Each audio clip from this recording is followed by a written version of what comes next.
हाँ, वो किसको आता है?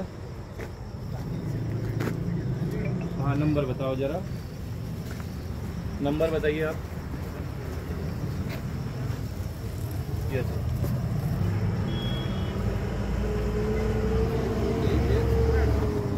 हातचेवाडी फाटा आडे म्हणजे या जागेवरती बघतोय की हे K22 AB 0167 हे आयचर गाडीमध्ये 10 गोरवं आणि 3 लहान वासरू हे घेऊन illegal without any documentation, without any transport certificate, वेटनरीचं सर्टिफिकेट नाही आहे, काही पण नाही आहे आणि हे इलिगल घेऊन चालले यरगट्टीला।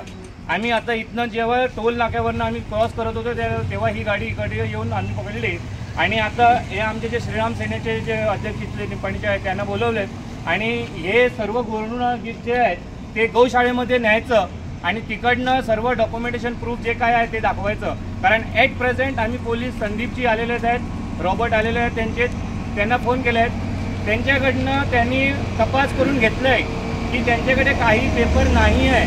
सो ॲट प्रेझेंट ही जी वाहतूक होते ते इलिगल आहे म्हणून कळून येते।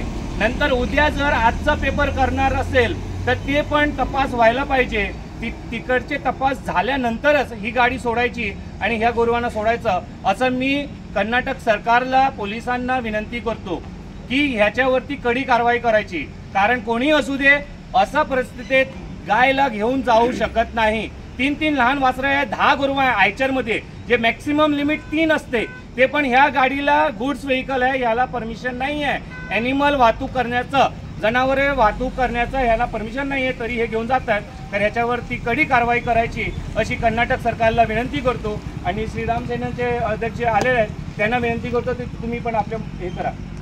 जय श्रीराम। आत्ता जे आपल्याला गोरक्षक आलेले त्यांना जात्यावेळी ही गाडी जी K22 AB 0167 ही गाडी जी मिळाली, या गाडीमध्ये दाटीवाटीने अत्यंत क्रूरपणे ह्या जनावरं भरलेले आहेत आणि आमचा असा संशयने पक्की बातमी आहे की ही कत्तलीच्या उद्देशाने ही जनावरं घेऊन जात आहेत।